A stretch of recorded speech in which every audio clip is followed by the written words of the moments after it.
わりです。関東風豚骨醤油って言い方が一番正しいジャンルじゃないのかなと思います。600食から700食ぐらいの仕込みはする。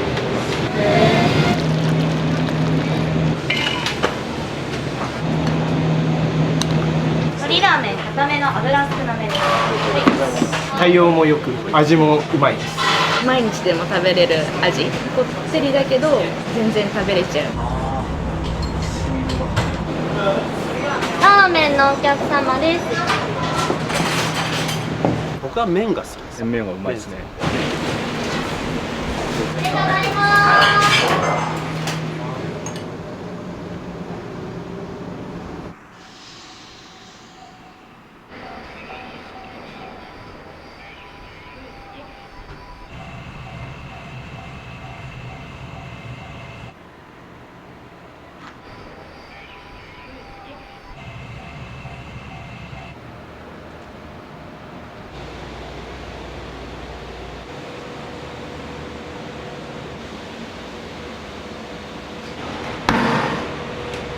チャーシューは1日どのくらいの量を？1日これが25キロから30キロぐらい。これ肩ロースで、それでもうちょっとしてからもも肉が来るんで、ももも1日15キロぐらいきますね。スチームコンベクションオーブン、温度を管理しながらやってます。これ大体270分を69度でやっています。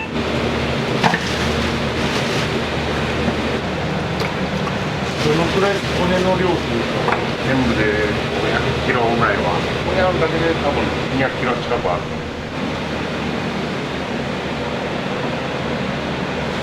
こちらは何になるんですか？今肉作ってる。チャーシュー作った時に出てくる肉汁入れてます。こっちは鶏油を取った時の残り固形物。これとこれはベースのスープなんで、ここでできたものをこっちで作ってる。これがね、雑骨、いろんな部位の骨。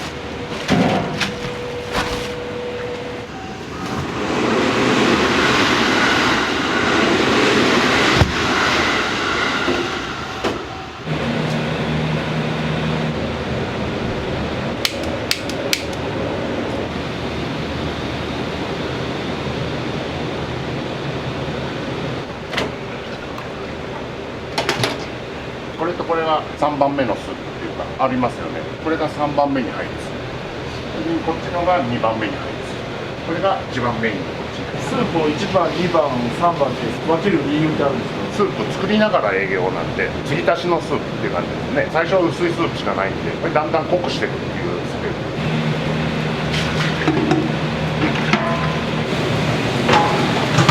こっちは崩れてないのは凍ってるわけじゃなくて、ゼラチンの部分、これは早く溶かしたいだけです。はい。濃いんで中に沈殿物もあって、このまま溶かすだけでは焦げちゃうんです。細かい骨とかも入ってるんで、それが下に固まっちゃって焦げちゃう。見た目が全然違うと思う。こっちはやっぱ崩れちゃう。油の量としても全然違うと思う。1日どのぐらいの量を仕込まれるんですか？ここに来るお客さんが大体300人から多い時で500人ぐらい。もう1軒店があるんです。そっちの分の仕込みをこっちでするんで、600食から700食ぐらいの仕込みはする。すごいですね。げんこつです。そう。この骨だけは結構血が出るんで、ボイルしてから使う。これ前の日の仕込みの時にやってるんで。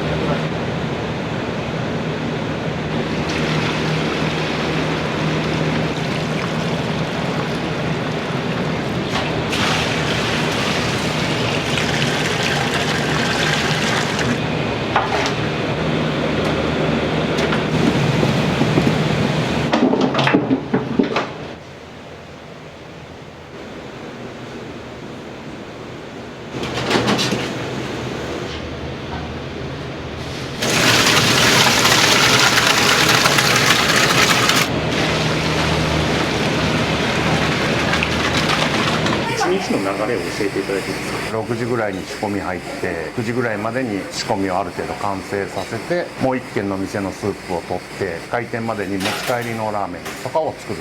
10時から営業。営業終了後はもう途中で僕は上がるんで、交代で麺上げする人間が来るんで、まあ夕方ぐらいには上がってた。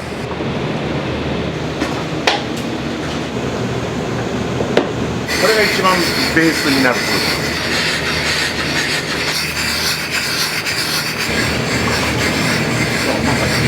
これを作ってる。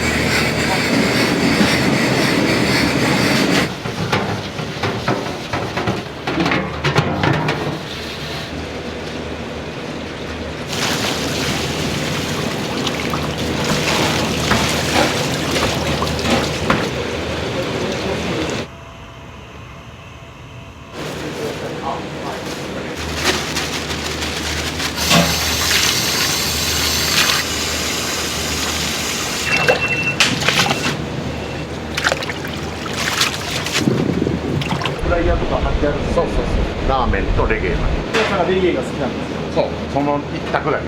ずっとレゲエが好きなんですよ。大学でね、横浜に行ってそこでハマっちゃったから大学ではラーメンとレゲエをこれでボイルしてアクを出すというね。ボイルしないでやるところ、こっちの骨はまだそんなにアクがあるわけじゃない。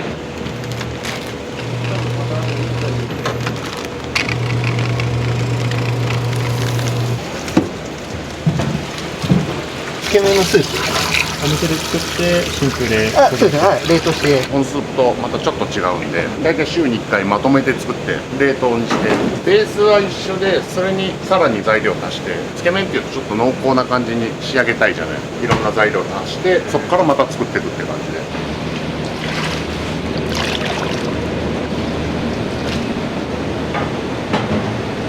ああ、なるほど。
くらい圧力のこれはね、もう一回やるんだ。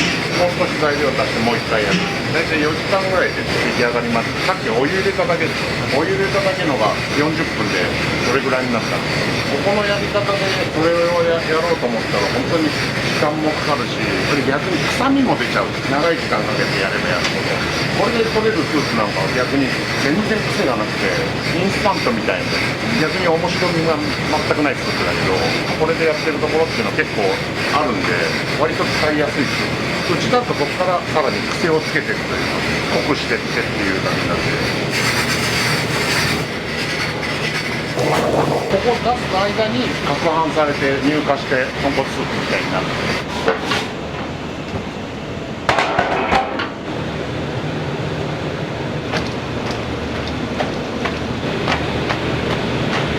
頭の中の脳みそとか出やすいように。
それは何ですか？地獄ラーメンってあるんですけど、それの中に入れる辛味噌。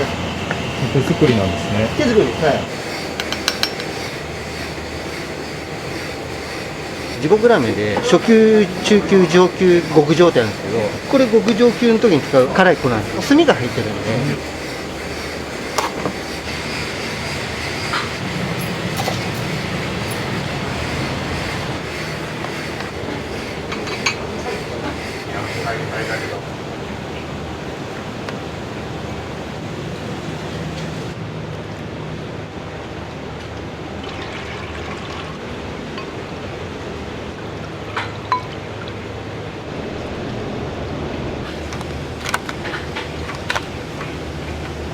この中マイナス29度。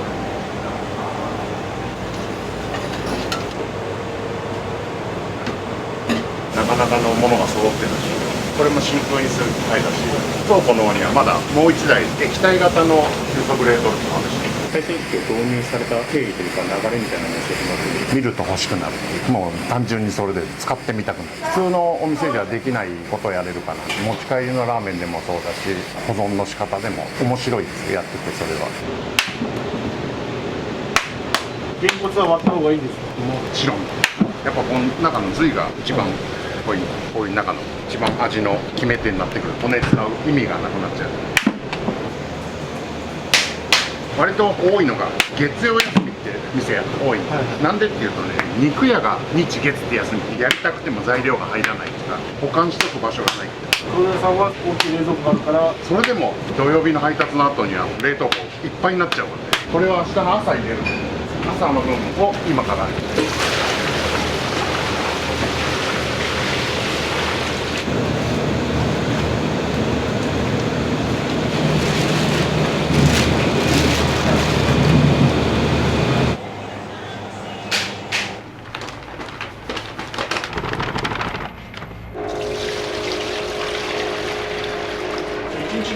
3回ぐらい性能されます。このミキサーが大体25キロ1回なんですけど、それを4回やります今日は。1人前が200グラムなんで、1回で150食ぐらいできるのかな。1日で大体450食ぐらいは作ります。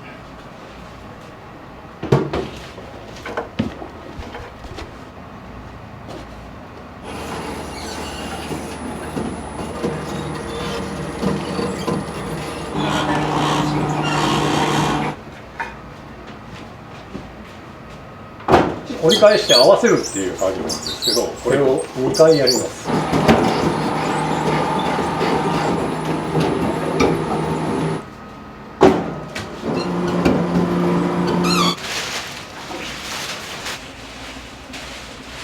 つけ麺の方が太い。はい。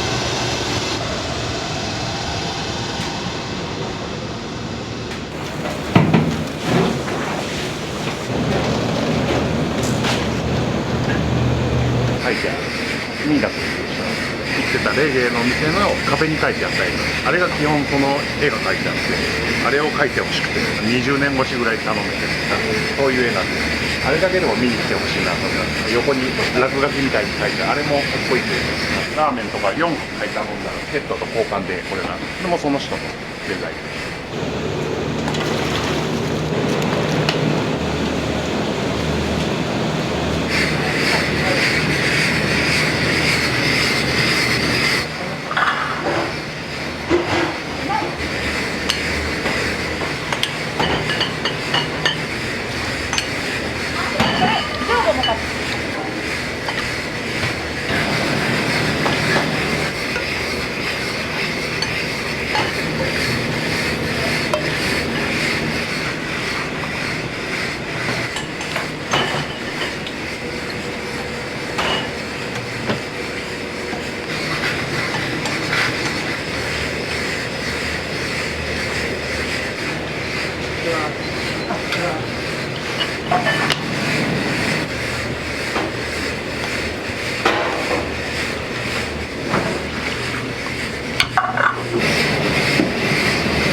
勤務されて結構長いんですか？まだ2年とかです。お母様と一緒に働いてるんですか？そうです。働きやすいですか？そうですね、子供がいるんで、保育園の熱が出ちゃったとかの帰る時とかはすごい言いやすいっていうかお休みをもらいやすいですね。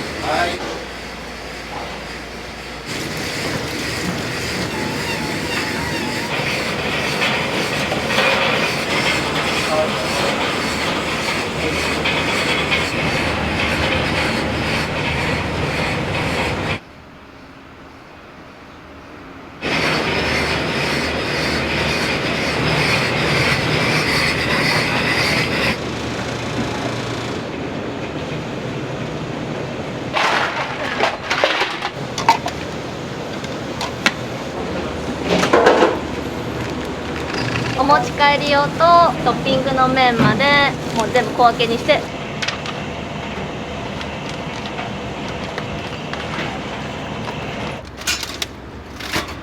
落ちちゃうと。はい。飲食店だから。そうですね。娘も今ここでパートで働かせてもらってて、親子2代で使っていただいてます。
いらっしゃいませ。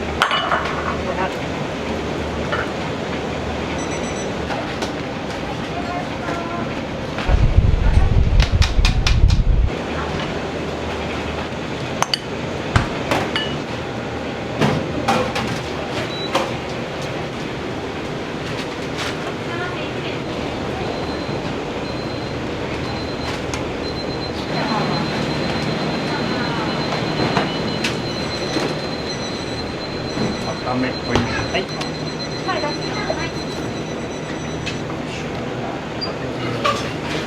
はい。鶏ラーメン固めの薬味多めです。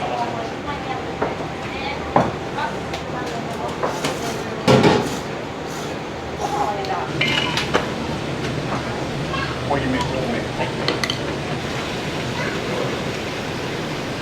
なる柔らかめ。はい。はい、柔らかめです。結構前から来られてるんですか？保育園の時から黒田屋さんのお好きな部分って何ですか？毎日でも食べれる味。こってりとはまた違う感じなんですか？違いますね。こってりだけど全然食べれちゃう。お子さんも結構好きですか？大好きです。美味しい？美味しい。ほうれん草増しのりラーメンのり盛りですね。はい。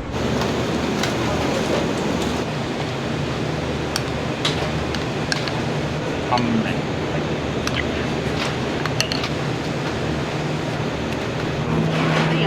鶏ラーメンほうれん草なんでもないです。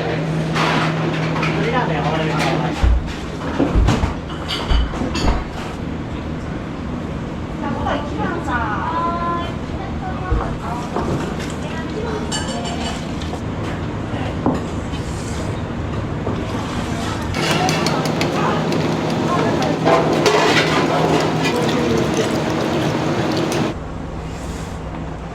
初級でごめんなさい。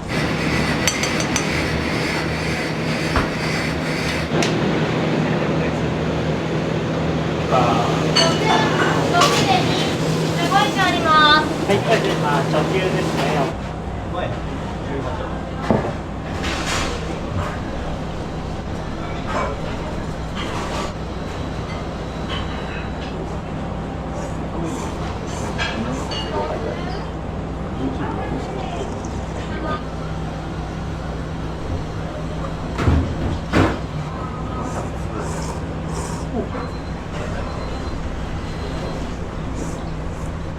ごちそうさま。ありがとうございます。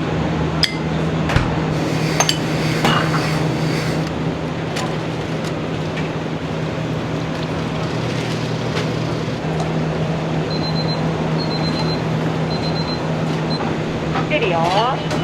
ラーメン大盛り片目濃いめ。ラーメン大盛りの片目濃いめです。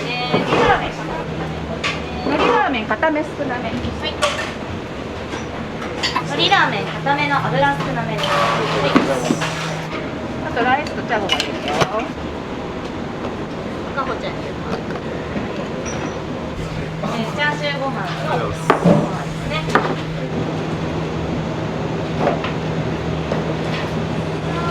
一人よ。ラーメン2つね。はい、ケイさん。はい、どうぞ。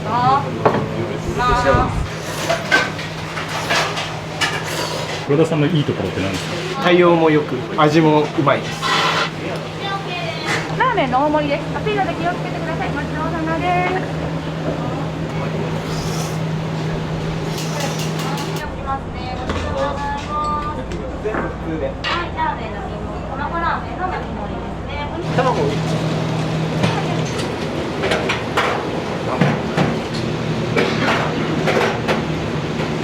鶏ラーメン片目から焼き目多めのお客様です。すいません、助かります。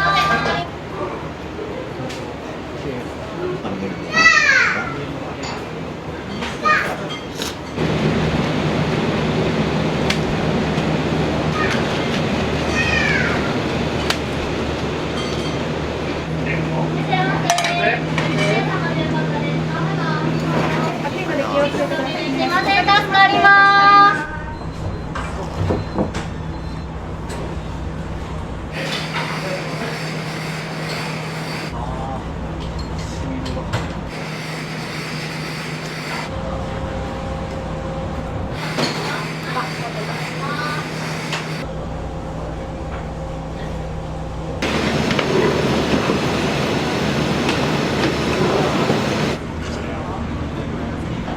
ラーメン並盛りですね。持ってきといて。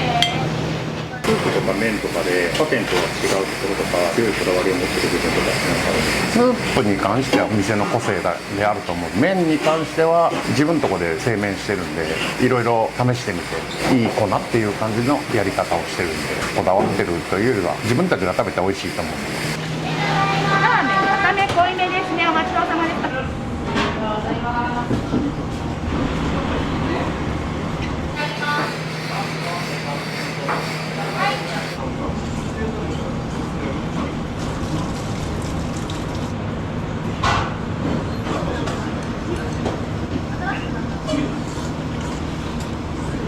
がとうございます。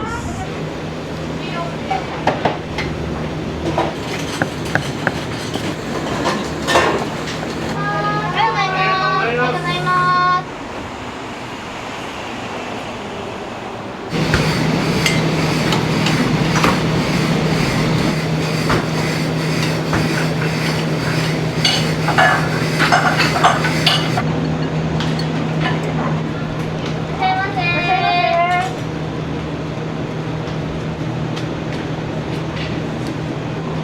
はい、極上チャーシューネギなしですね。熱いので気をつけてください。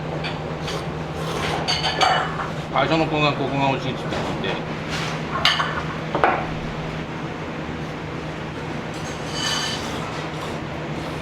地獄ラーメンのネギ抜きの食お味いかがですか？美味しいです。辛くはないんですか？食はあんまり辛くない。ラ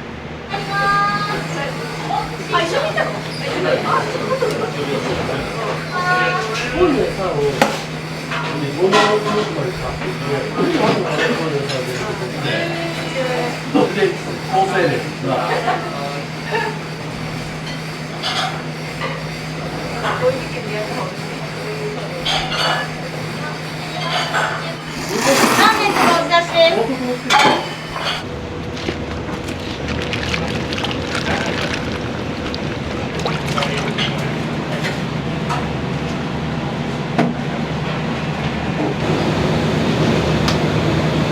ラーメンのジャンルって豚骨醤油って僕言ってるけど、一般の人はよく家系って言われるんだけど、今だと家系っていう人もいるけど、うちは始めた時にはまだ家系って言葉なかったし、僕が習ってきた店も家系とは言ってなかったんで、違うとは思います。若干取り方も違うんですよね。家系とうちの店の取り方だと、関東風豚骨醤油って言い方が一番正しいジャンルじゃないのかなと思います。お願いします。熱いので気をつけてください。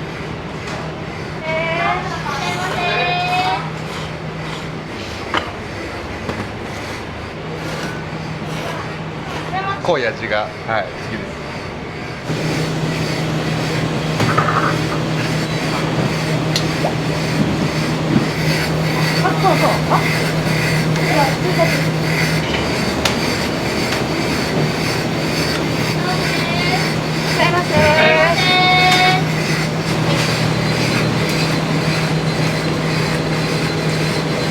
のりラーメン一番さん。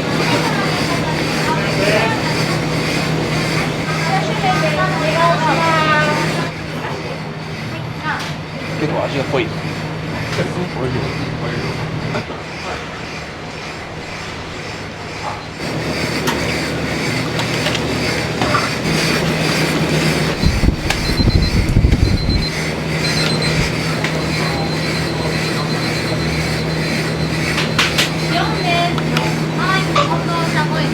はい。氷の薬味多めですね。熱いので気をつけてください。ございますね。ラーメン、特盛り、薬味なしライスですね。今まで辛かったこととかってありますか？最初ここに移転する前8年間港の方でやってたんですよ。その時はものすごい、うちの店もバブルみたいな感じでお客さんもすごかったり、ここに移ってからはやっぱお客さんが思ったより来てくれなかったっていうのが大変だったですかね。ここ移ってきてからしばらくは大変でしたね。どうやって乗り越えてきたんですか？頑張ったというか、いろいろ考えてこういう方がいいかなっていうのを試してって、それがうまくはまってったのかなっていうところですかね。薬味なし多めお願いします。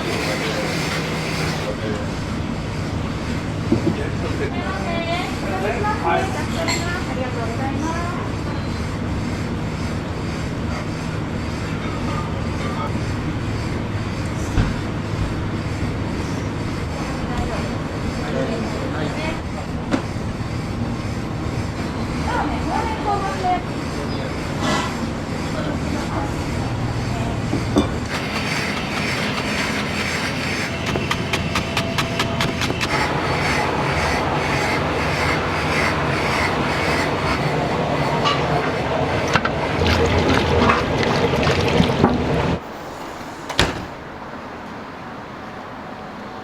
こちらのカート席お願いします。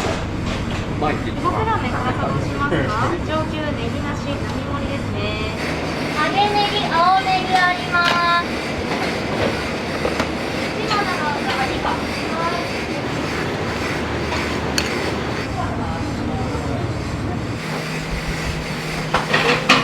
せん。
ラーメンほうれん草干し薬味多めです。こ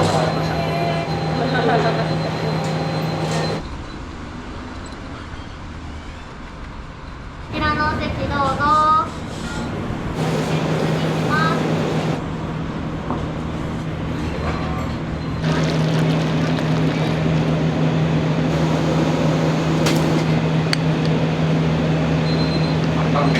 はい3固めの薬味多めです。お待たせしました。はい、こっち固めでほうれん草。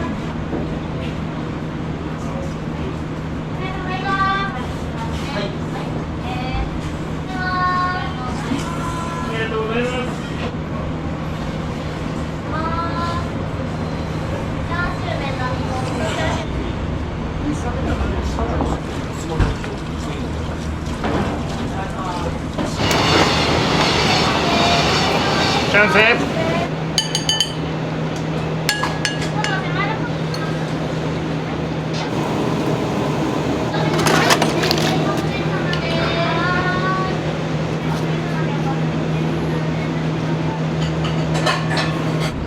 ーメン青森薬味多めです。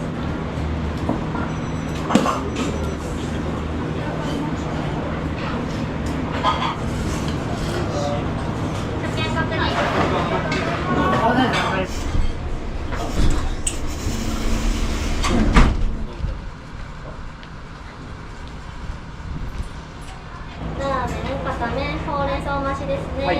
辛さどうなさいますか？ネギなし大盛りですね。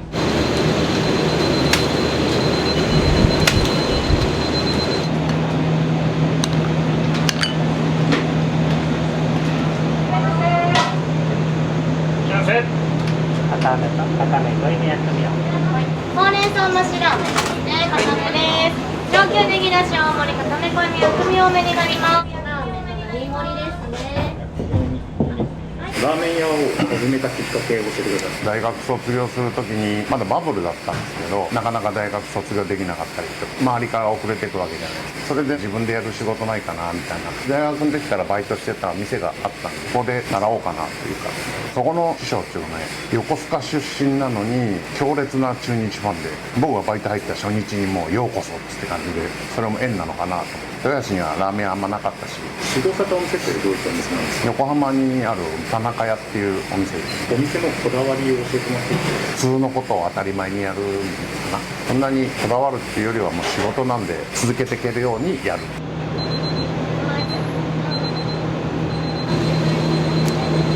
シメ大盛りです。いいよ。ちっちゃい大盛り、小ちゃん並。チャーシュー麺大盛りです。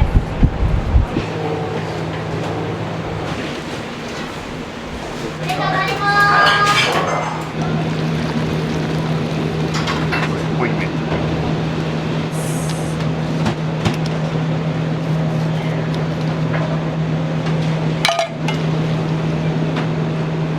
卵チャーシュー固めです。つけ麺食べてもつけ麺が好きなんで。ああ、美味しいですか。すいません、何名様ですか？2名様ですね。どうぞ。すいません。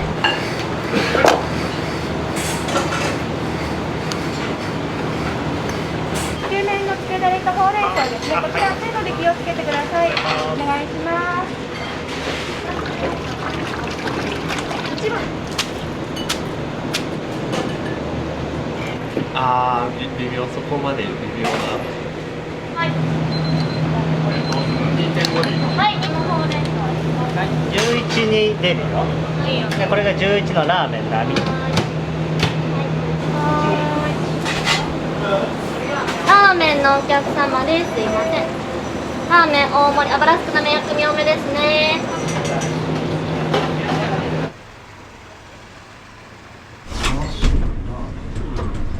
弟からは地獄ラーメン中級白ネギトッピングで呪文が来てました。関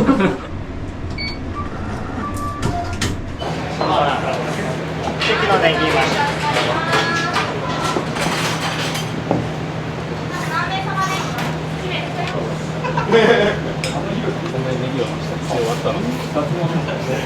もうスピードによっしゃ。もういいですか。あ、いいんじゃん。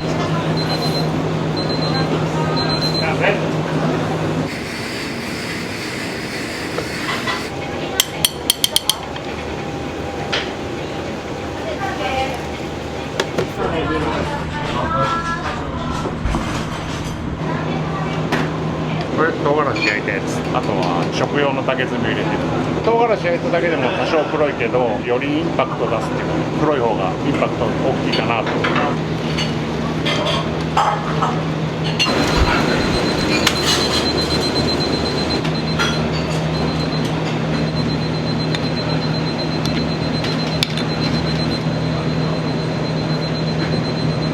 極大炒めご飯。極上大盛りです。ラーメン大盛りのお客様。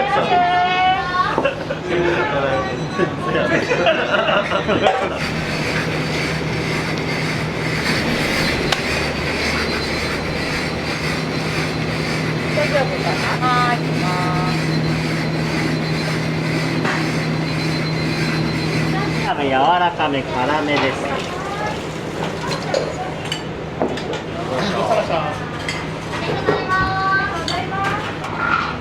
2分ぐらいショートでお客様漏らして。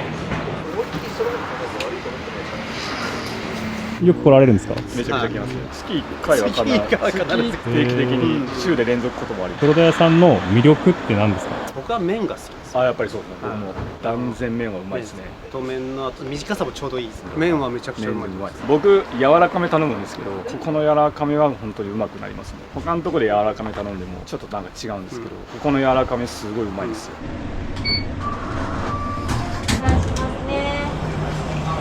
卵チャーシュー麺肉増しの大盛りですね。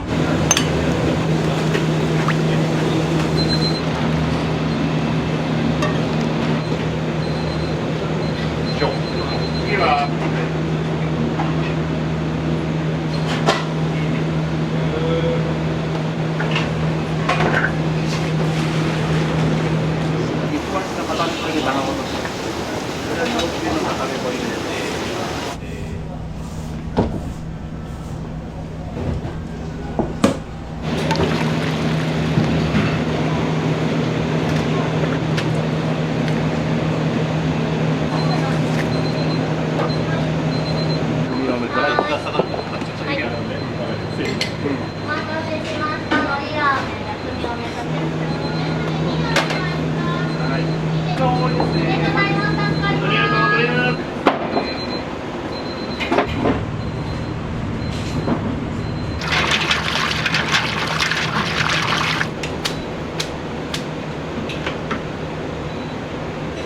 ごちそうさま。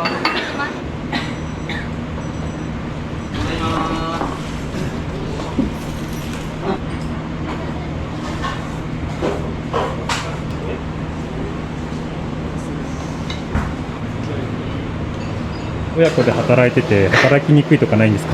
それはない。何でも言えるから。仲いいですね。最初に子供連れて、あれも娘で。そうなんですか。私のお姉ちゃん。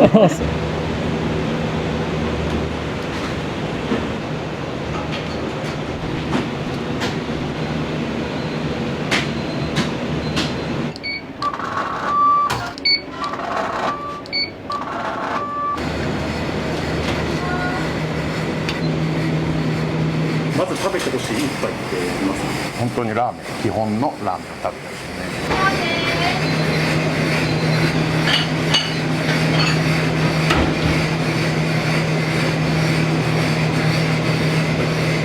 ネギチャーシューに特盛り。特盛りです。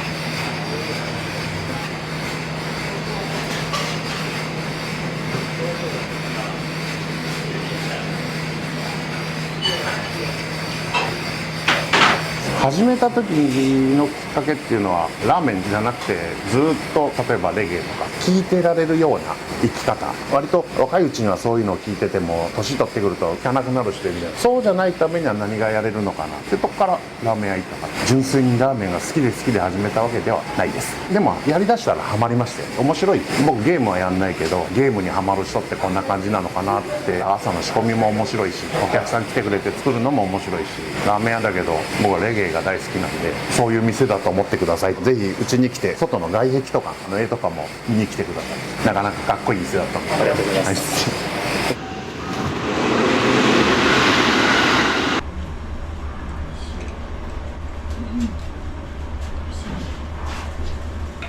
日本人本来が感じるなんかその昔懐かしさみたいなところをお客さんに感じてもらいたいなっていうのがあるので、これは美味しい、スープめちゃくちゃうまい。はい、こんにちは。いらっしゃい。いらっしゃい、こんにちは、どうぞ。ラーメンっていうのを本当追求したいなっていうのもあって、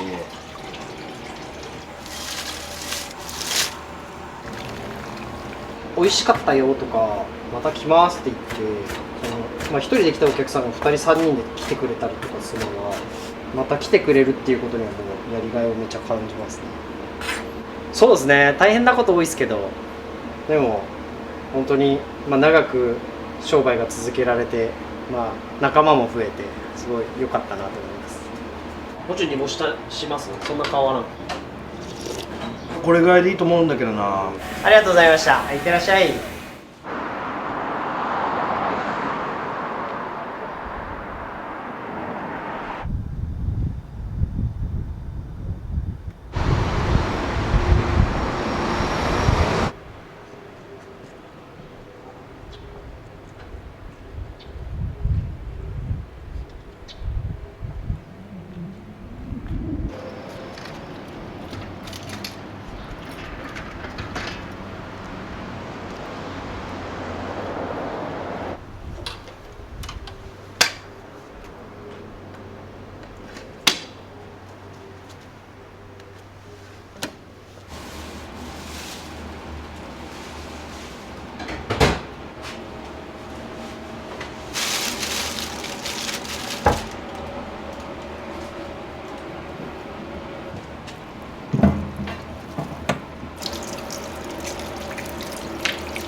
お店はいつからやられてるんですか？ここは去年の7月からですね。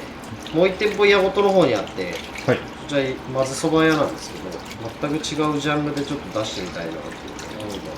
その混ぜそば屋さんはいつからされてるんですか？2020年の4月ですね。オープンした10日後に緊急事態宣言だったんで、もう1日お客さんがなんていうか10人とか、ひどい時1人とかっていうのがよくあったんで、やっぱコロナがスタートだったんで、人が出歩いてないっていうのがスタートだったんで、どうやって集客しようかなみたいな。限定とかもう月1ぐらいでやってましたけど、それでもその全体的に人が世の中に出歩かないっていう状況だったんで、何やってもダメでしたね。今もうだいぶじゃあ状況も変わって、先週それこそ矢事店は周年祭だったんですけど、過去最高来客と売り上げを上げれたんで。そうなんですね。何人いらっしゃったんですか？3日間トータルで約700人ぐらいですね。すごいですね。でも行列ができて。いやもう本当にありがたいことに。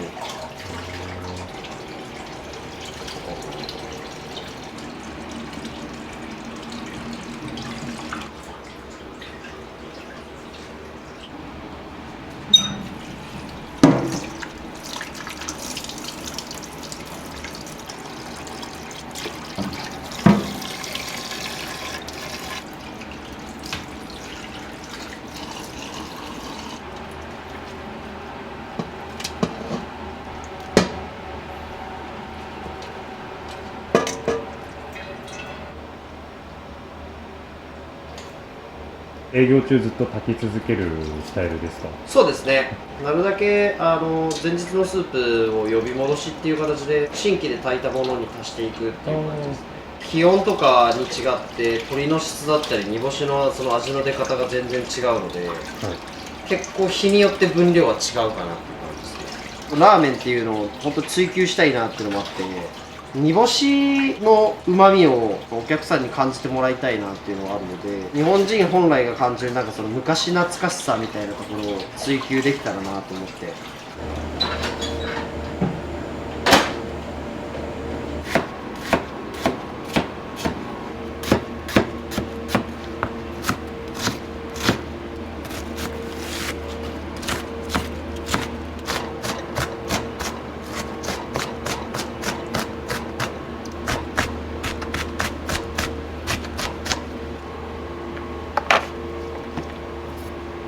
実家のネギなんですけど。あ、実家からですか？はい。へえ、めちゃめちゃありがたいですね。いやもうこんだけ物価が上がってると本当に助かりますね。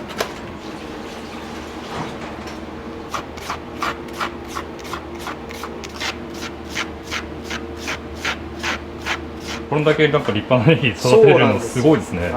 地元のコミュニティみたいなのもあって、はい、僕の実家のお隣さんもネギ作ってくれてて、へえ、もう持ってって持ってってみたいな。めちゃめちゃいいな。本当にありがたくてしょうがないですね。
しっとりめには仕上げたいなと思ってて、ただ地域柄結構その年配の方が多いんで、なるだけ油が少ないチャーシューにはしたいなって。小学生かな、ゲーム機持っておじちゃんラーメン食べに来たよみたいな、ここでポケモンカードやってる子が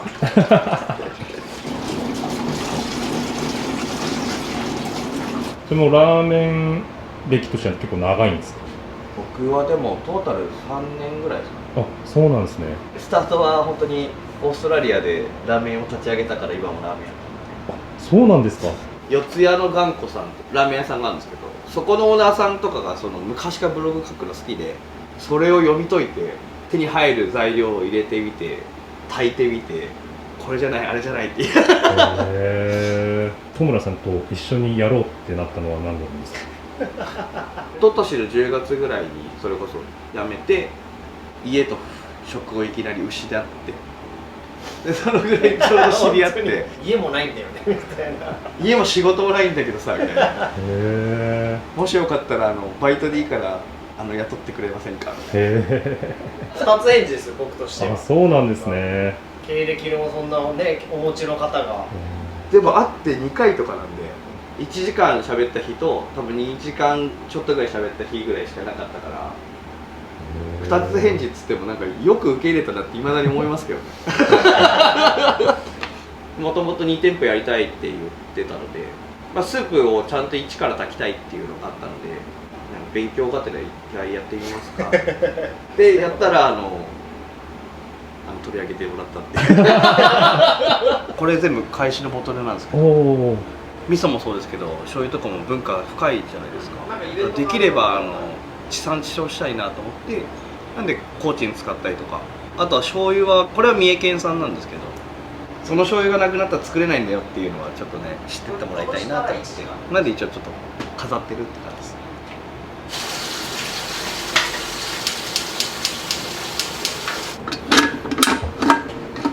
水出しの煮干したちが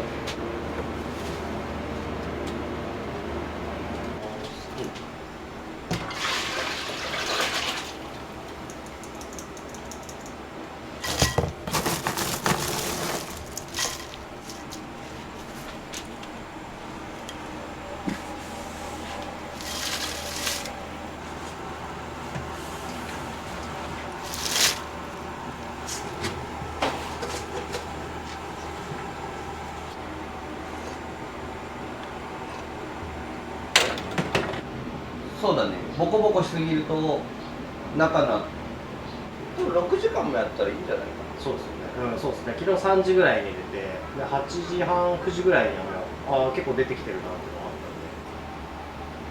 たんで、塩味が気になりますね。いりこをそんなに入れてるっていう。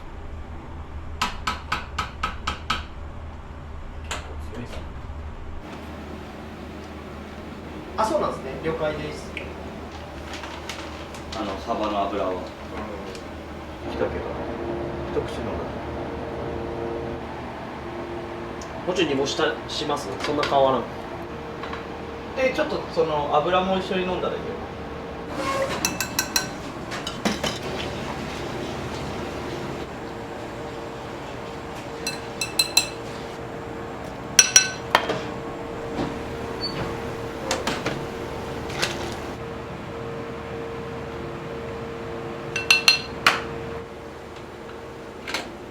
低加水の食べやすいというか歯応えのある麺には製麺所さんからはオリジナルで作っていただいているって感じですね。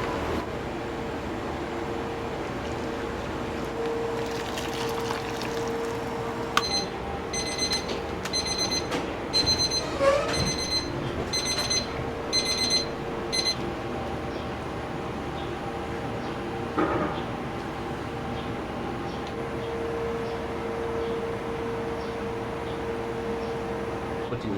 20。いただきます。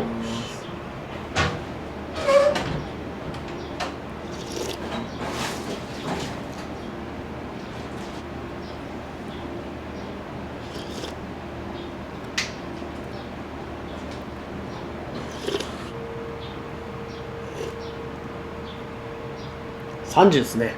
だよね。うん。20だとちょっと弱いなーって感じしますね。よかった。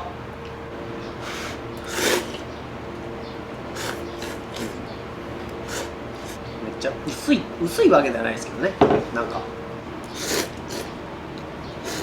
すね、うちの客層からしたらこっちは濃いかもしれないですね。どう思います？俺これぐらいでいいと思うんだけどな。まあ本当にバチバチに効いてる時はちょっと調整していいと思うけど、一緒に働くことがあんまりないんで、僕が矢事行ったりとか。僕が基本こっち立ってるんで。あ、そうなんですね。だから今日いい機会だから一緒にやろうかな。だいたい電話連絡とか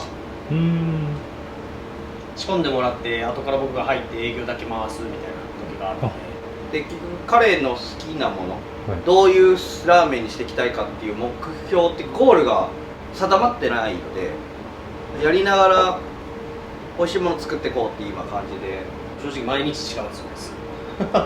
なんでいろいろ煮干し自体も変えたりとかして好きなものを探していこうって言って、まあもう半年以上経つんで、やっとだいぶこの辺でどうっていうところまでは来たんで、もっとリピートになりたいラーメンを今具体的に探ってるって感じですかね。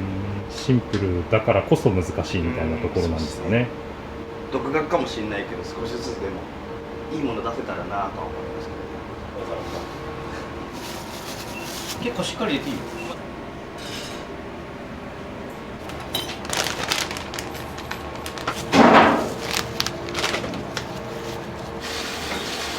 っていうことしたらあれは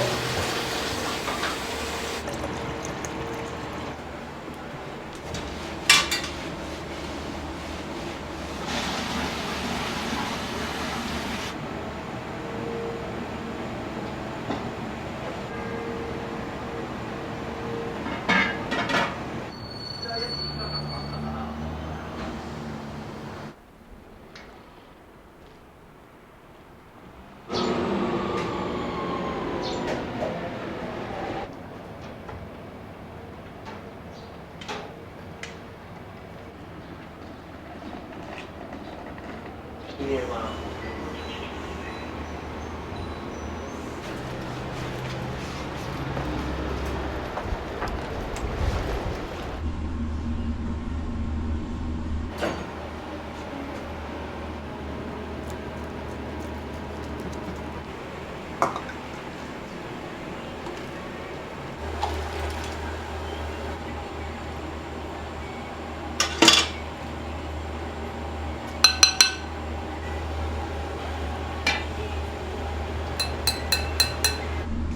はい、こんにちは。ゃい。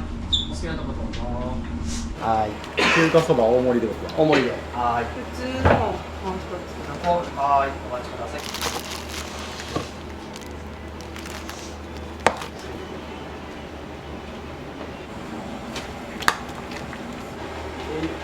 左右にいますよ。AT は。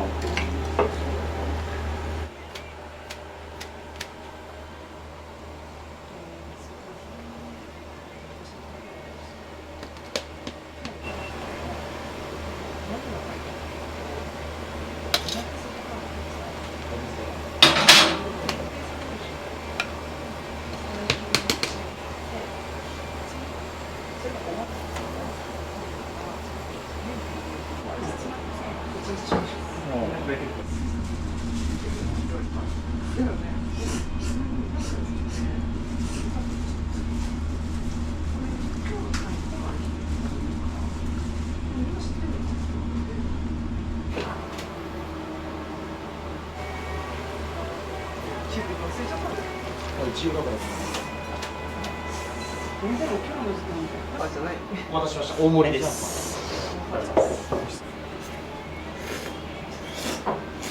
お二人よく来られるんですか？いや、初めて。そうなんですか。なんかどうですか、お味の方は？美味しいです。美味しいです。で、なんか和風な感じがします。和風だよね。食べやすい。さらっと流れて。あ、確かに油っぽくない。なんかさらっとしてます。ご飯がチャーシューの炊き込みご飯でご用意してますので。はい。はい、どうぞ。中華そばとご飯。中華そば。はい。大体そんないないですか？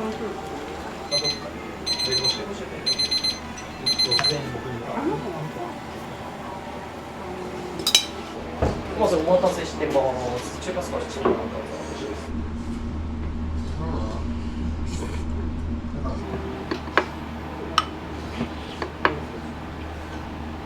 チャーシューの炊き込みご飯です。お待たせしました。ごゆっくりどうぞ。あ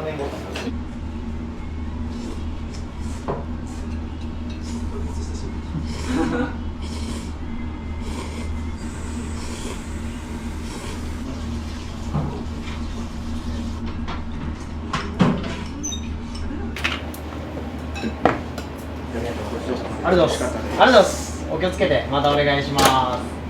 お気をつけて。ありがとうございました。そのもう私さん。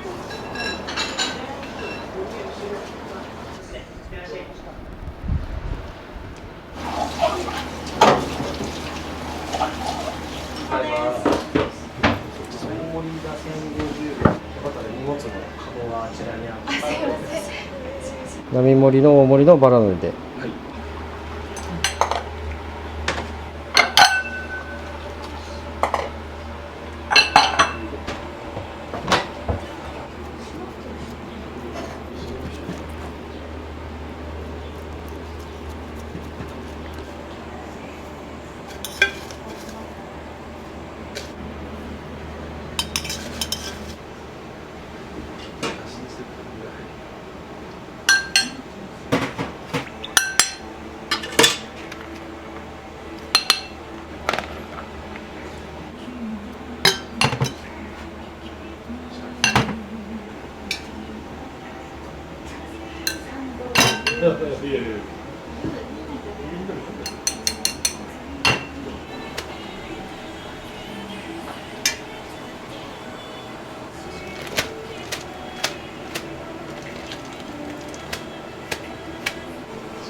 すいません、お待たせしました。並盛りですね。はい、ご飯一つ。ご飯で。はい。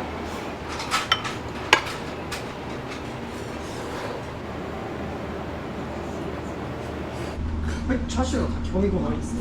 はい、お待たせしました。ごゆっくりどうぞ。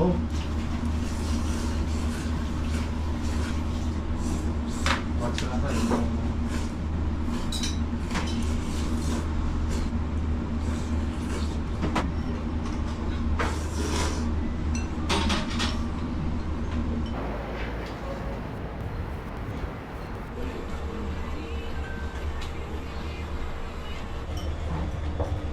しゃい。何名さんでした？2名さんで。よかったら中でかけてお待ちくださいね。今日ご飯の方がチャーシューの炊き込みご飯でご用意してますので、また決まったら呼んでください。3つ並盛り3つでよかったですか？で、1つ大盛りにした1つ大盛りで、はい。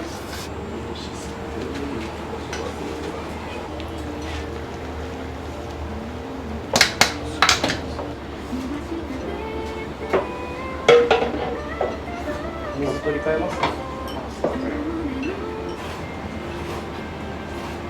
すいません、お待たせします。特製中華そば大盛りですね。どうぞ。ご飯お待ちください。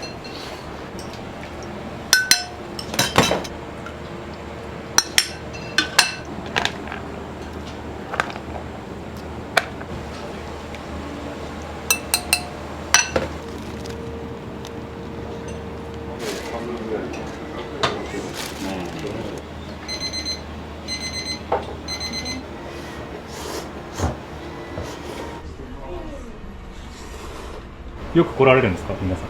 たまに行きます、はい、最近こってりのラーメン屋さん多いですけど、今日また違って2人でもないんですけど美味しい。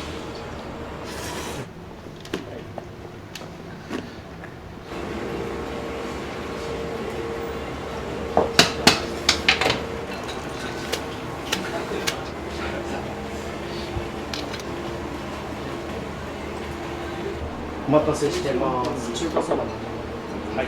熱いです。お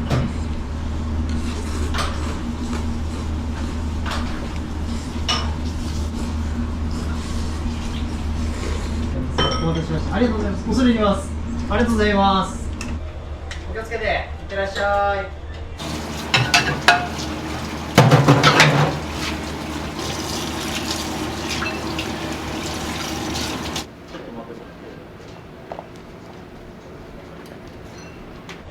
いらっしゃいませ、どうぞ。何名さんでした？3名さんで。はい、真ん中の席空いてますんでね、どうぞ。また決まったら呼んでください。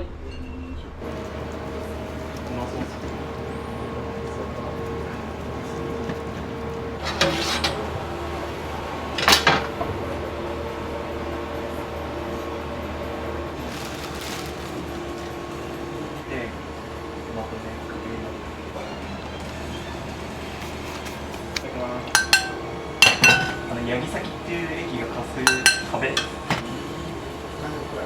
かんないです。そのこだわりがちょうど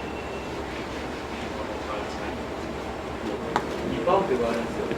大学の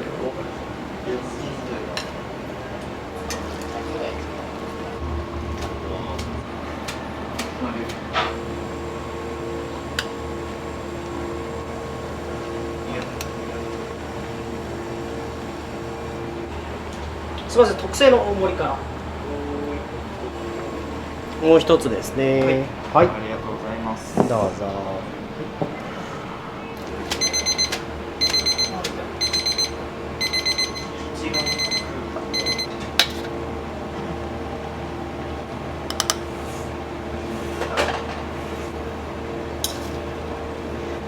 すいません、お待たせです。並盛りですね。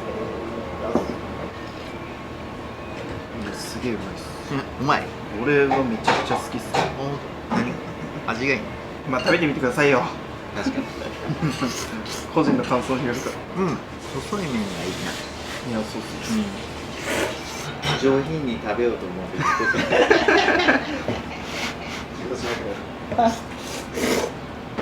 どうですか、お味の方。うまいです。なんか特徴とかありますか？煮干し効いててすげえ。俺は美味しい。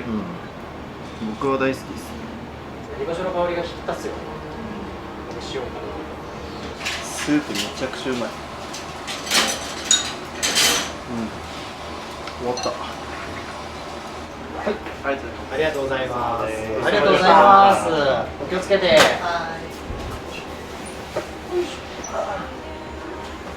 中華そば2つお願いします。はい、並盛りを2つですね。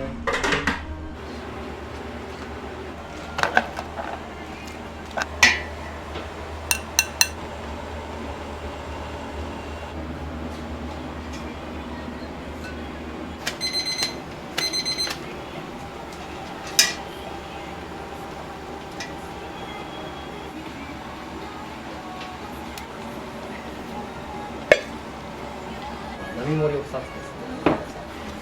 はい、すみません。はい、ございます。はい。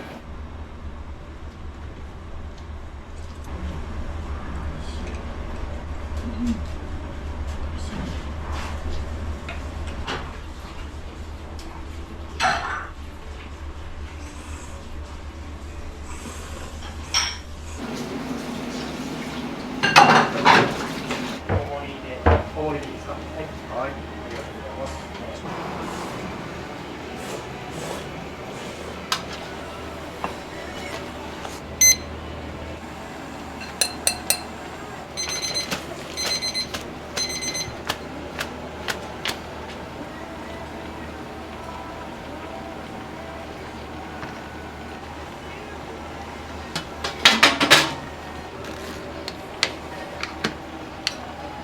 しました特製中華そば大盛りですね。ありがとうございました。いってらっしゃい。お気をつけて。ちょ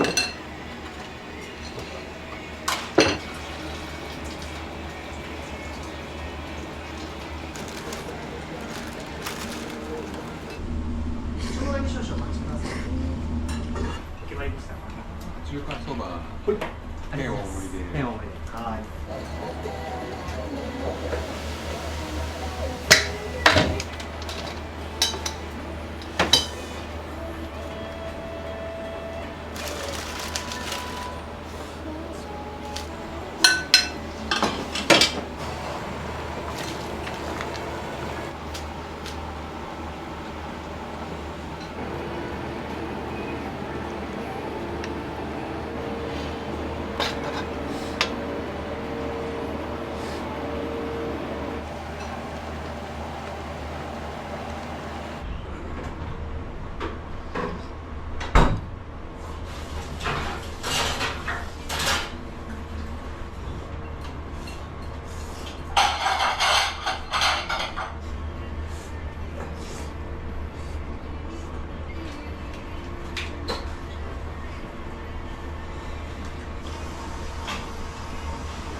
ありがとうございました。いってらっしゃい。またお願いします。ありがとうございました。25人とかですかね。そうなんですね。実際ここ出店してみてお客さんの入りって予想とどうだったんですか？やっぱさっきのお客さんも路地裏にあるから分かんないよねみたいな、まだまだ認知が取れてないんだなっていうのは正直なところですね。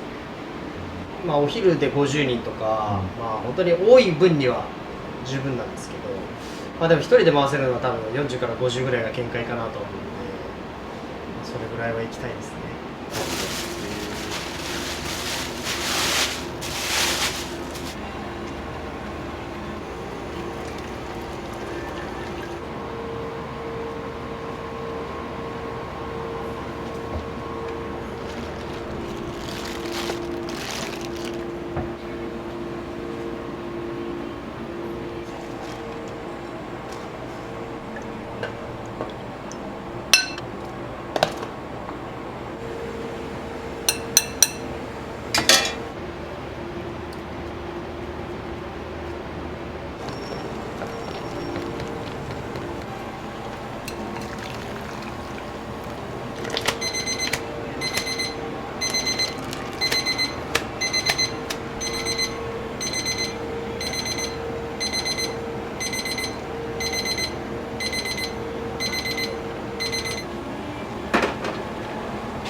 お店運営されてきて、はい、なんかやりがいって感じるところってどこですか？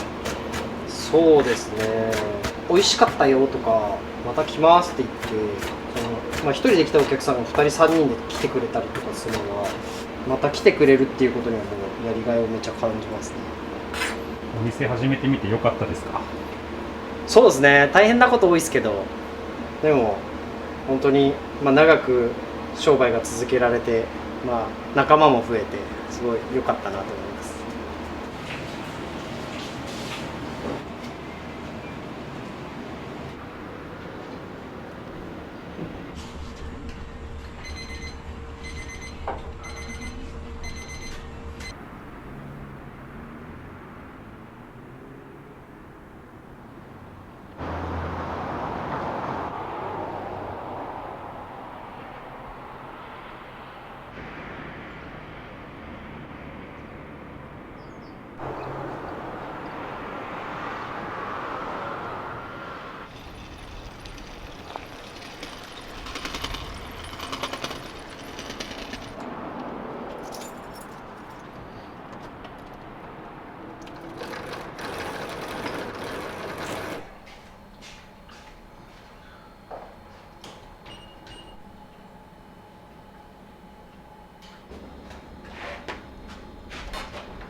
これが継ぎ出しで使っとる種スープっていう。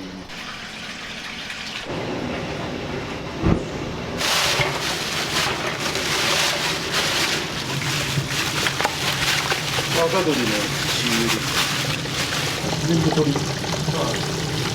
多分サブスープは全部ほとんど鶏主体なんです。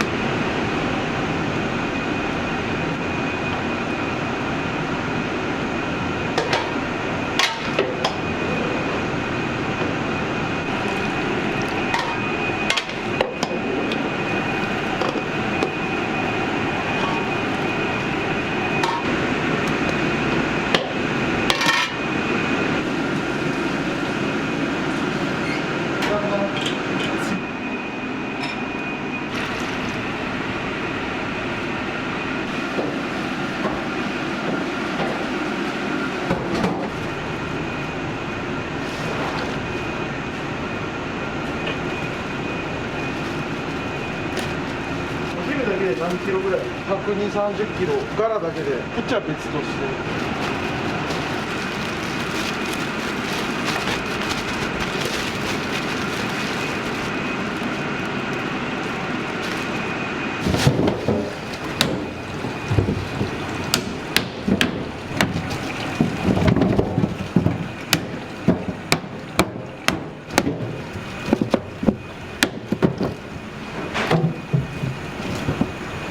今日10で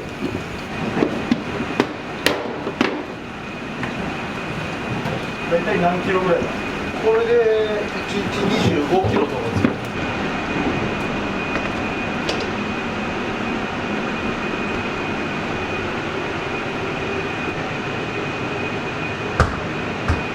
ハンマーで叩く理由ってあるんですか？いろいろ試したんですけど、やっぱうち営業時間が短いもんで、この髄からうまみが出るんですけど、これランダムに出た方がやっぱ美味しいのかな。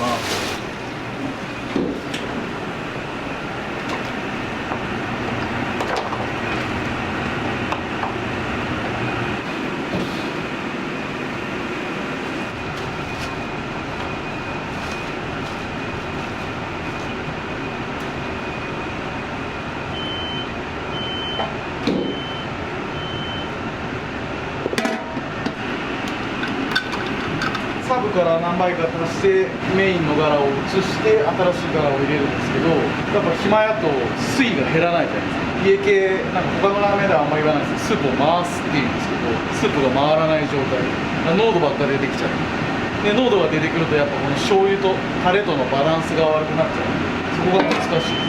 だからお客さんが来ないとこういう作り方は美味しくならないです。あと鶏の比率、あとスープの濃度、あとこの醤油とのタレとのバランス、だから全部が噛み合った時に美味しくなる。だから営業中それが何回あるかってなる。これ鶏ガラです。凍ったやつを入れて鶏油と分離させる、油を分離させてここの上澄みを取る。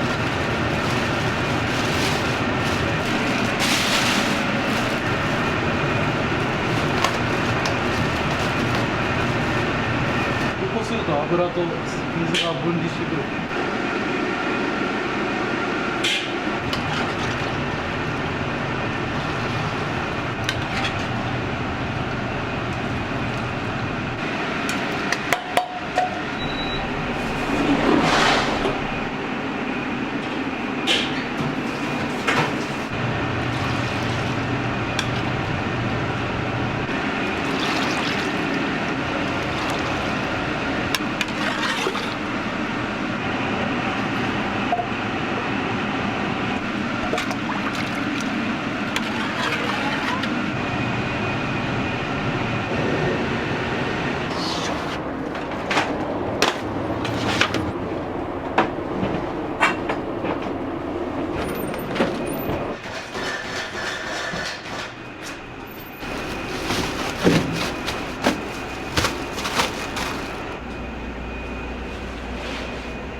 1日ご飯どんぐらい炊くんですか？これで24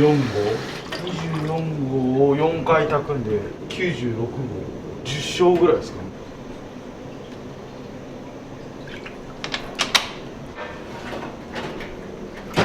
あ、いる。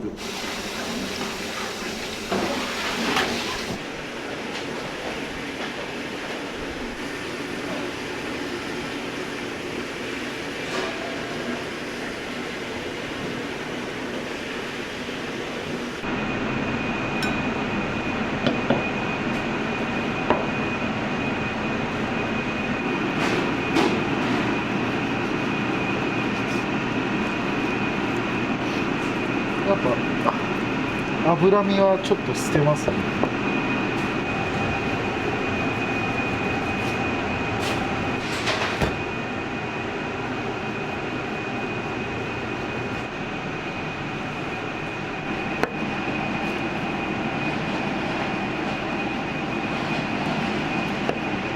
部位があるんで、外もも、内もも、新玉ってバラバラに入ってくるもんで、同じ釜で焼くと火加減が、火の入り方が変わってくるもんで、なるべく均等になるように。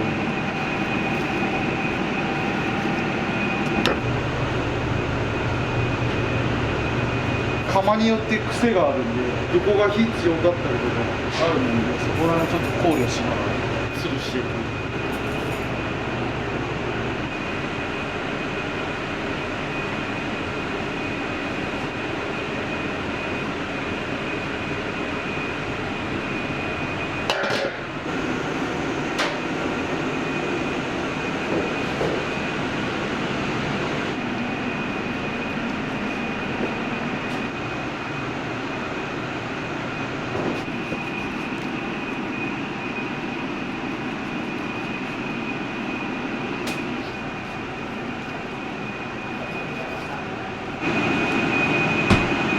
なんで家系始めようと思ったんですか？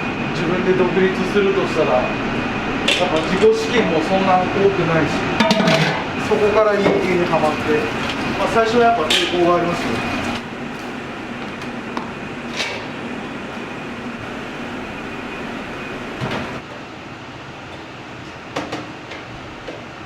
これはラーメンだれですね。ここにチャーシューをつけて、これも継ぎ出し継ぎ出しで使っているタレです。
用のこれはまぶし用です。チャーシューまぶし丼とかミニ丼とか用のチャーシュー。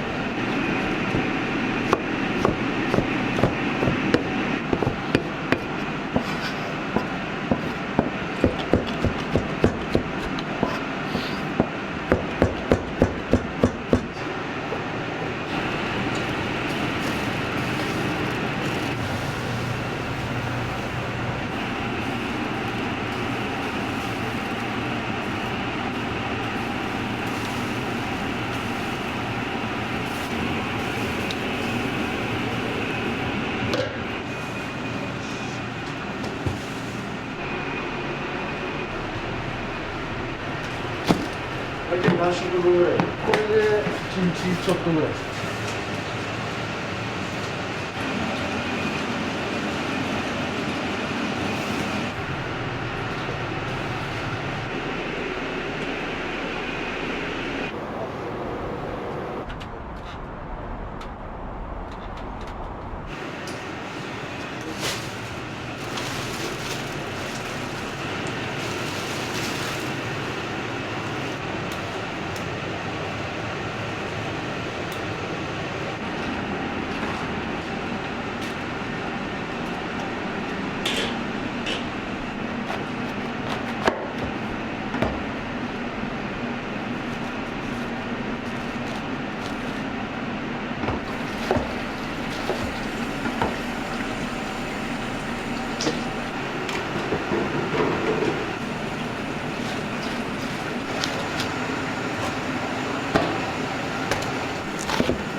牛天さんの初霜です。どういう感じで他とは違うとかってありますか？一個一個の米がなんかしっかりしてますね。まあ、結局炊き方で決まると思うんですけど、水分量ってやっぱ自分硬い米が好きなんで。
家系はレシピっていうより感覚的な要素が大きいもんで、作り手によって全然変わるし、毎日同じ味が出るわけじゃないし、時間によって味も違うし、好きな時間帯に合わせてお客さんも来てくれるし、未だに勉強です。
けど弱すぎると後半弱くなる。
このベンチの待ちください。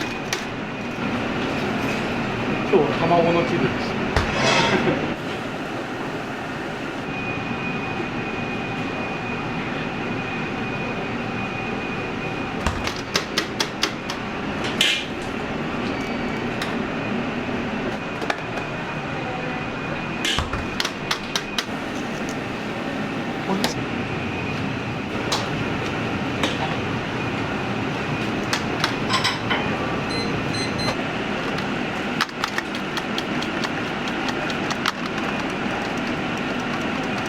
こんにちは。で、前テーブル席どうぞ。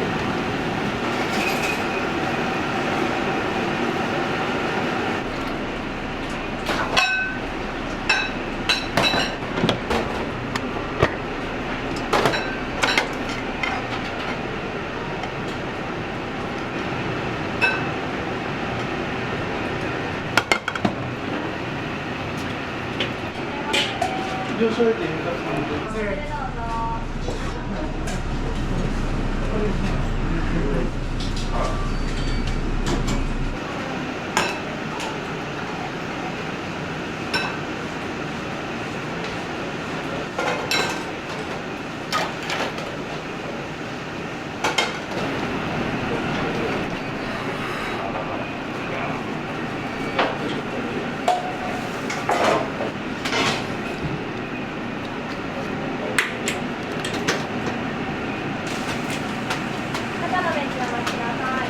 はい、お待ちください。失礼します。ラーメン行きます。どうぞ。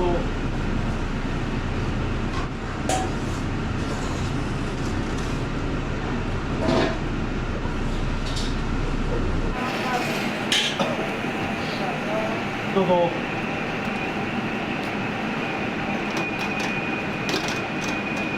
はい。お次のお客様、食券がありましたら、外のベンチにお待ちください。入り口側ですね、ちょうどお願いします。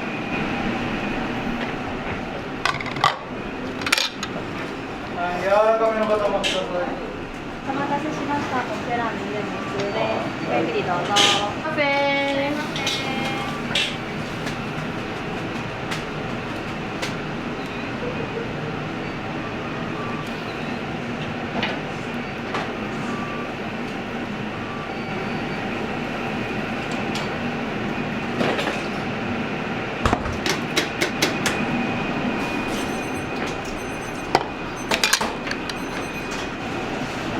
失礼します。お待たせしました。ラーメンにしますよ。はい、おめ多めです。ごゆっくりどうぞ。お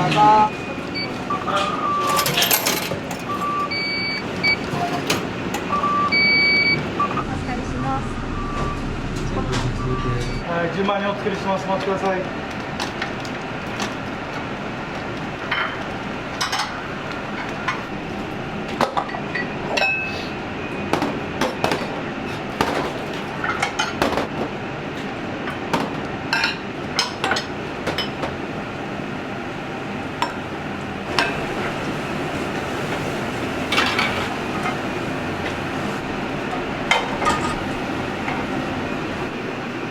前から失礼します。ガイズです。ラーメンお待ちください。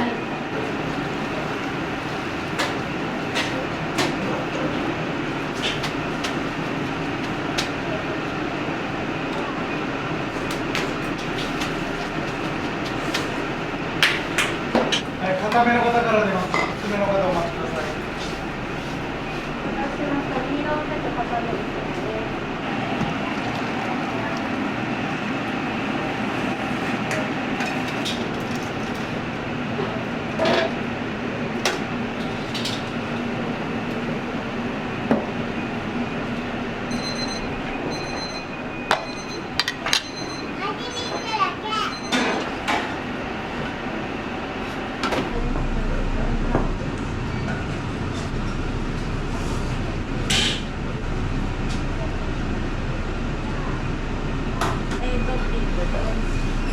はい、どうぞ。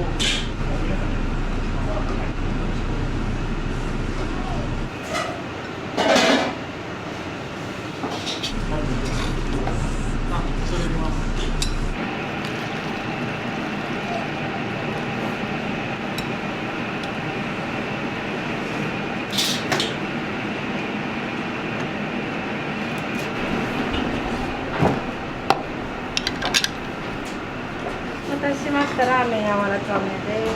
どうぞ。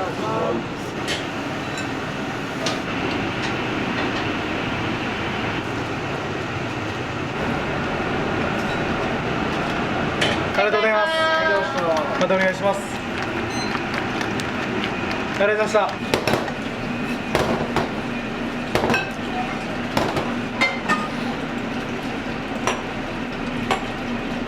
た。はい、お待ちください。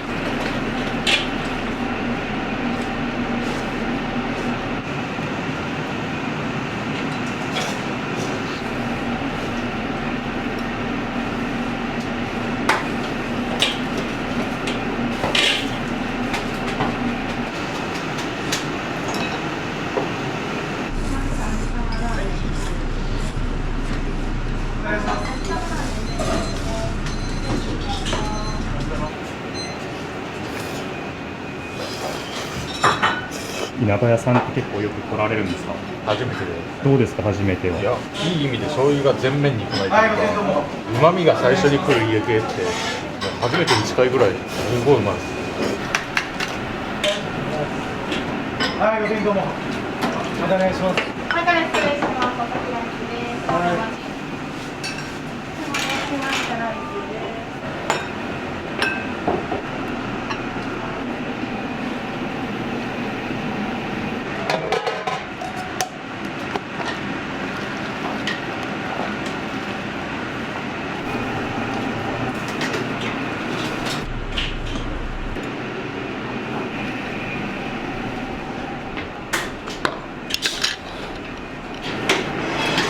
はい、どうも。ありがとうございます。ありがとうございます。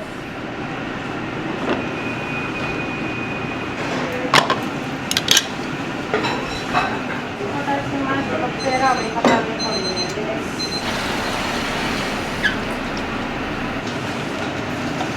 ありがとうございます。ありがとうございます。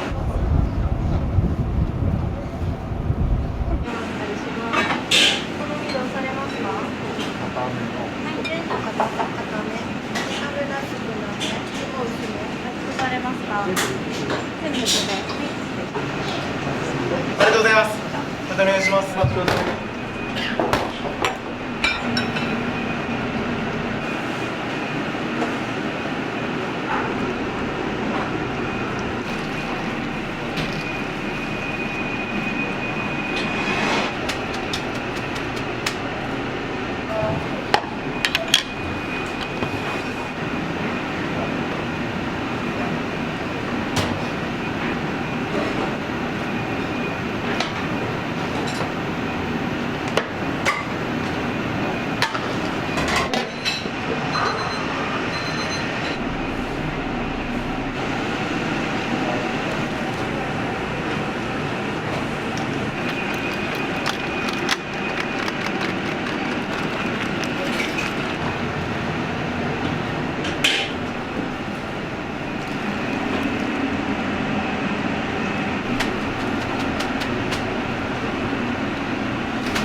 はい、お願いします。はい、ごきげんどうも。ありがとうございます。ありがとうございます。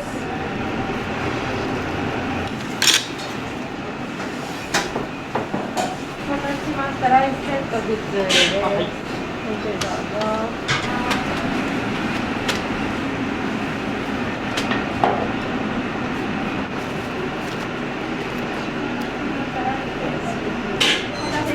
ライスセット全部普通です。後ろから失礼します。ありがとうございます。秋玉ラーメンです。どうぞ。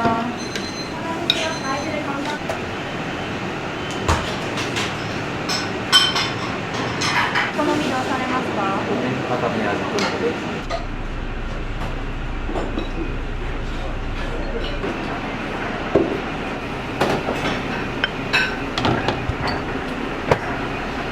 5番。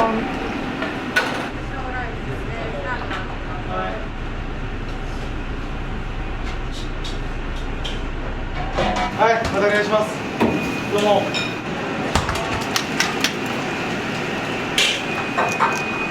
はい、いらっしゃいませ。こんにちは。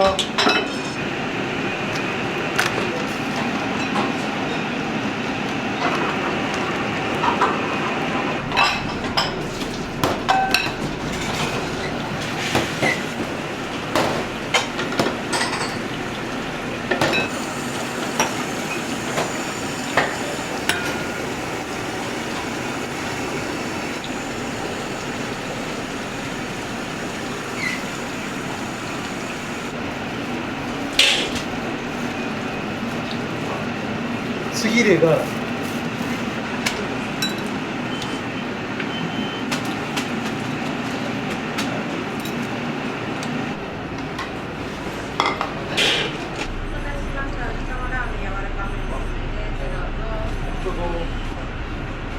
はい、おでんどうも。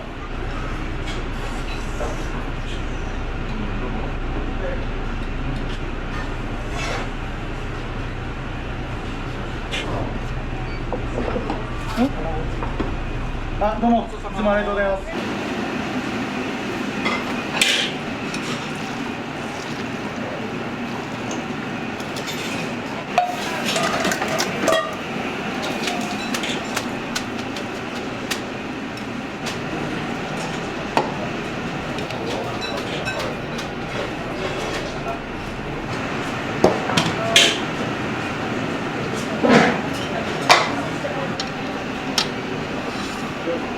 はい、ありがとうございます。ありがとうございます。お願いします。お待たせしました。ラーメン中華で固めこ入れホールです。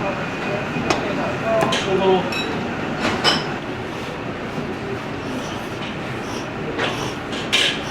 今度は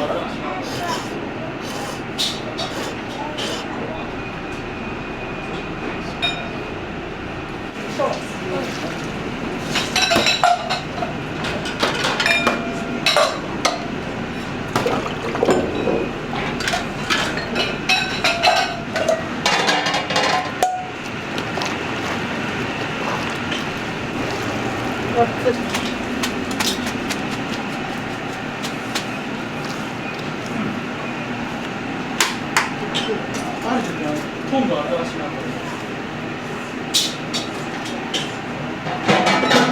まずは玉ラーメン柔らかめです。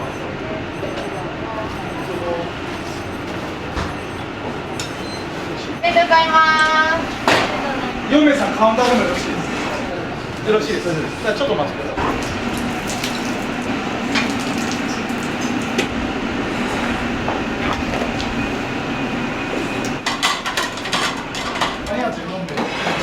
ありがとう。すみません、お急ぎします。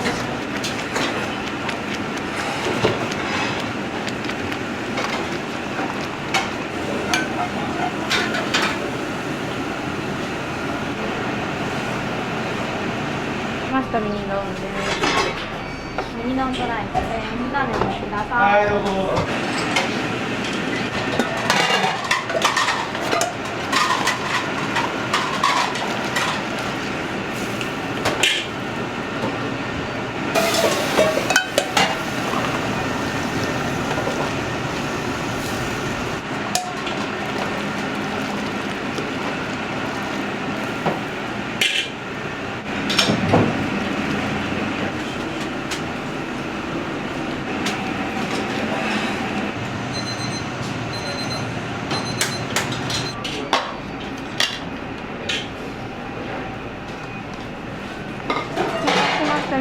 ょっと固め濃いめほうれん草味玉のせで、失礼します。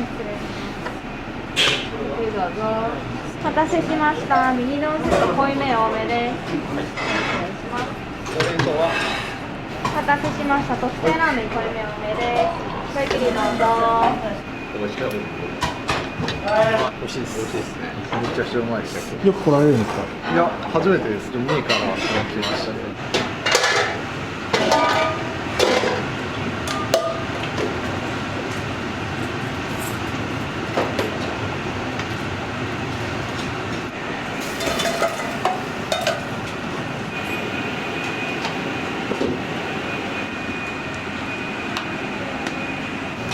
はい、いらっしゃいませ。こんにちは。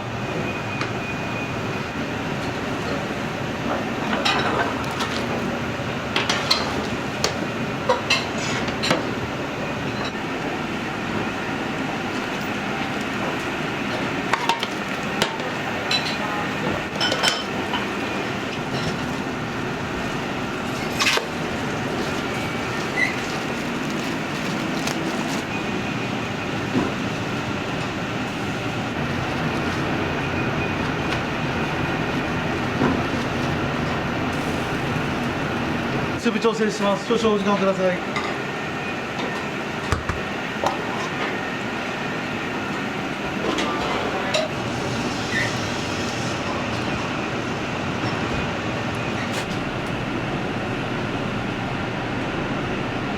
ありがとうございます。ありがとうございます。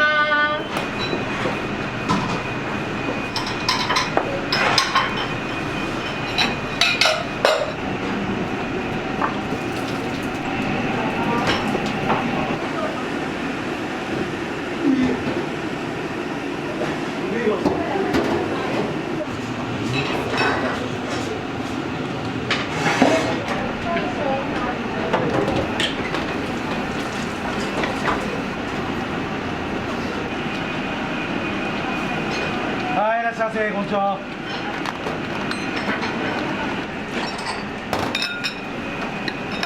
はい、いらっしゃいませ。こんにちは。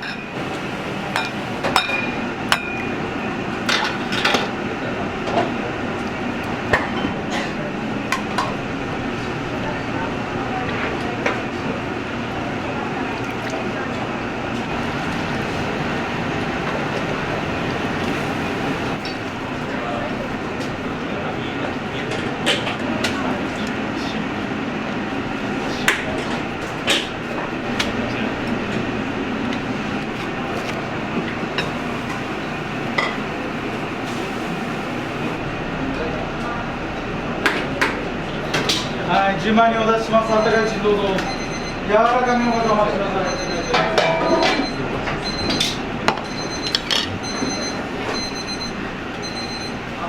お待たせしました。ラーメン中盛り柔らかめです。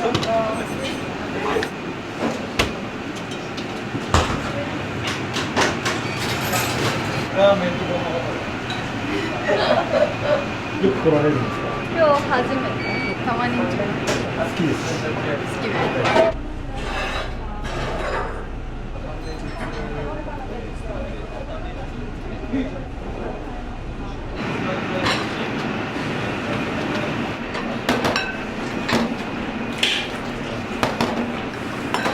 順番にお作りします。お待ちください。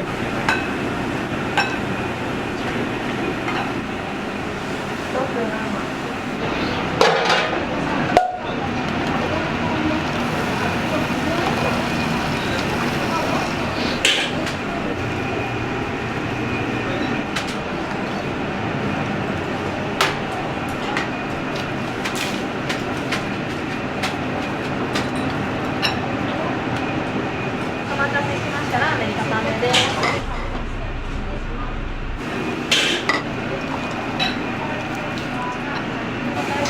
ミニノンスープ固めです。はいどうぞ。ラーメン全部です。はいどうぞ。お待たせしました。ラーメンはいどうぞ。どうぞ。美味しい。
青ネギラーメンです。あ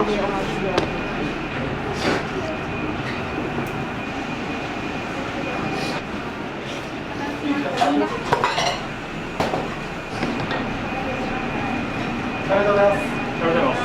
宮林さんには月何回ぐらい来られるんですか？っていうか週4、5ぐらいですかね。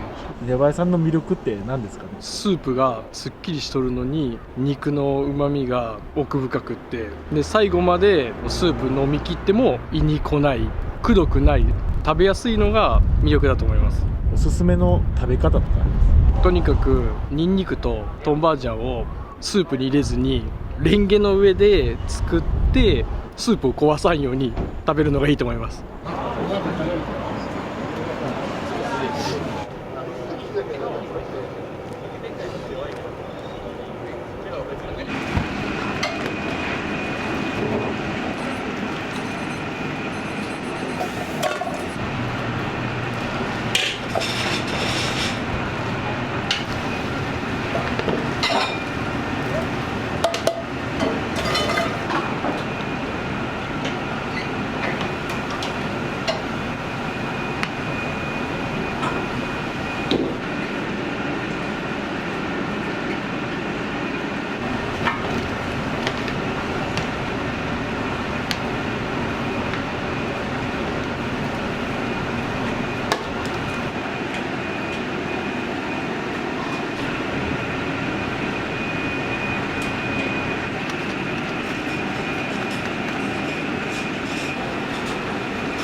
はい、どうもありがとうございます。ありがとうございます。ありがとうございます。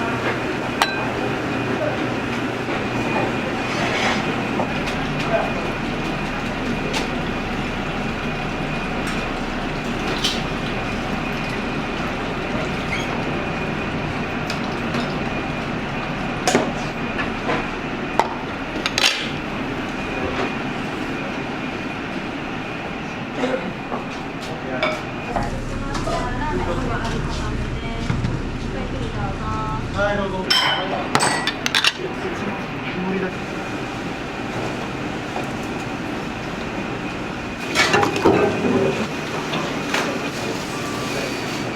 首がない。あ、辛。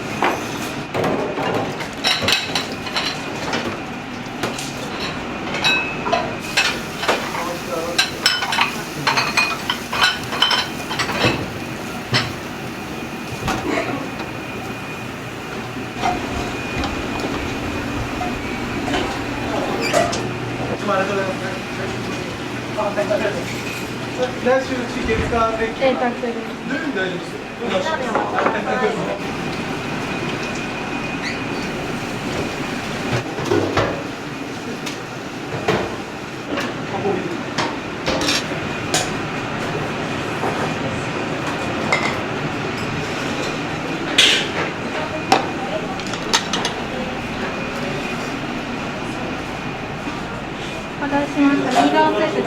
固め濃いめ多めです。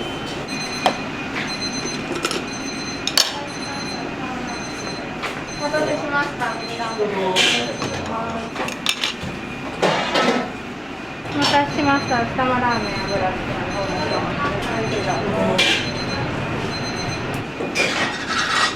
はいどうもご提供どうも。ありがとうございます。固め濃いめですので、固め作って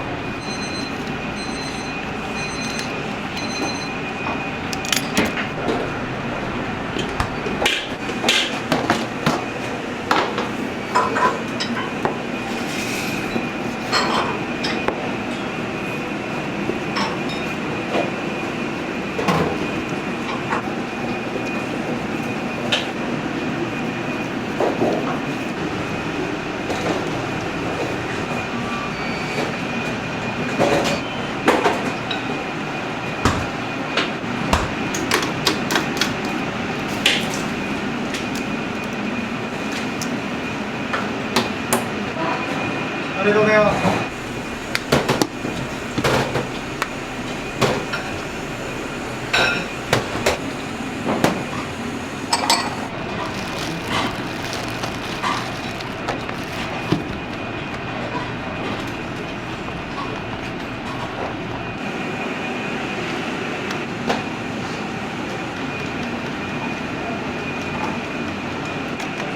どうもいつもありがとうございます。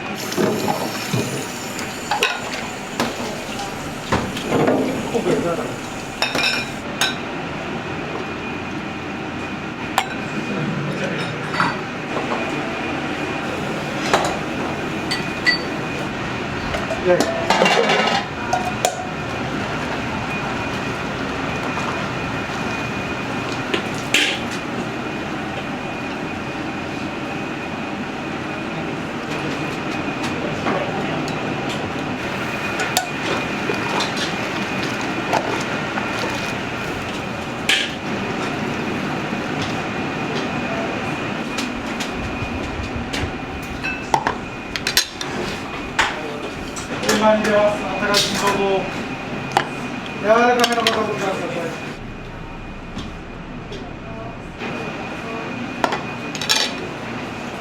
お待たせしました。特製ラーメン固めです。ゆっくりどうぞ。ありがとうございます。お願いします。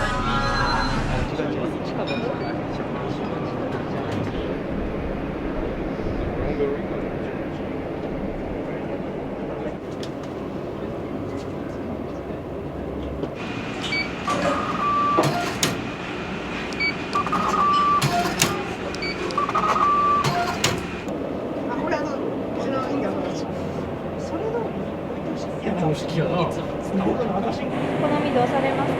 全部失礼。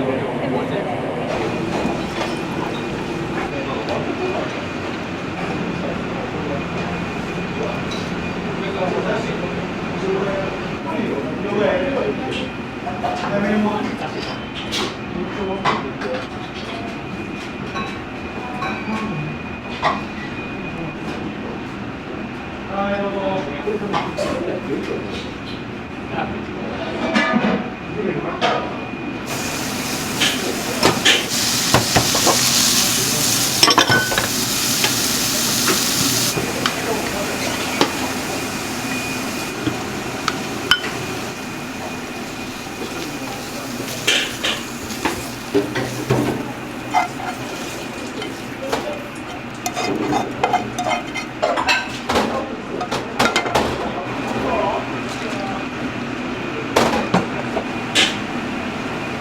ラーメンお待ちください。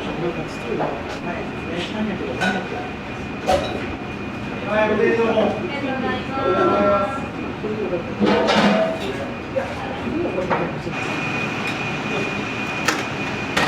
じゃあライス。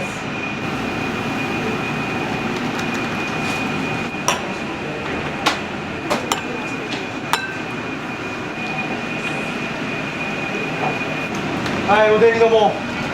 ありがとうございます。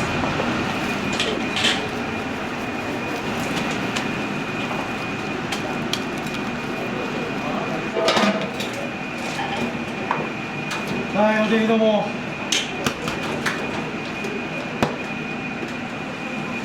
ありがとうございます。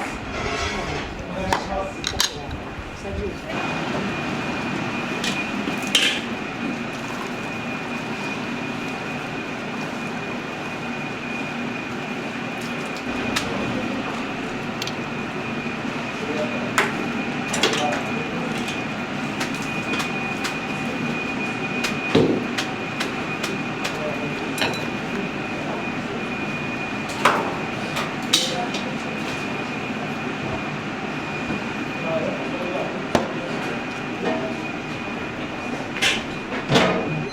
お待たせしました。特製ラーメン2です。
そうです、全部捨てちゃう。